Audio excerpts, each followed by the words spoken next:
The federal government says it's understandable that there's concern in the South Australian town of Woodside about a new detention centre in nearby Inverbrackie. There was a furious backlash in the Adelaide Hills to the government's plan to house 400 people there, mostly families with children. Locals lashed out at the Prime Minister, refugee advocates were shouted down, and officials who tried to explain the plan were jeered. Stephanie Kennedy reports. It was the day the Immigration Department came to town and the locals vented their anger. But when did this become a dictatorship? Yes. When? Because we're being told. We're not being asked, we're being told. They're furious about the lack of consultation over the government's plan to move 400 asylum seekers into empty defence houses at nearby Inverbrackie. We have jumped the queue!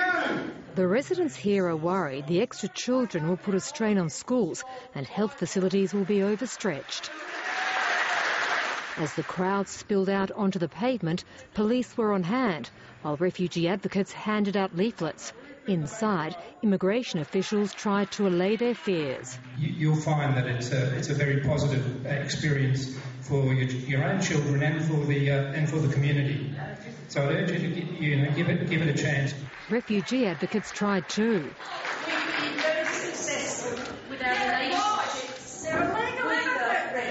The Prime Minister was also in their sights. Will be used and where children will be placed. The local Liberal MP vowed to fight the plan.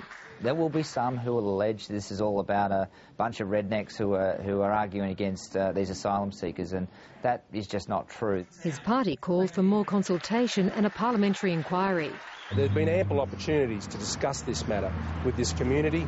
They've been completely ignored, and so they're understandably concerned. They have legitimate questions that they want to ask. In Sydney, the minister put on a brave face. Look, I think it's understandable that there are concerns. I think it's understandable there are issues to be raised. But this community isn't buying it, and the government can expect more resistance. Another 2 boats arrived carrying nearly 170 asylum seekers, bringing the total this year to 108. The Prime Minister will fly to Asia at the end of next week for talks with her counterparts in Malaysia and Indonesia, as the government continues to grapple with the increasing numbers of asylum seekers arriving on Australian shores illegally. Stephanie Kennedy, ABC News, Canberra.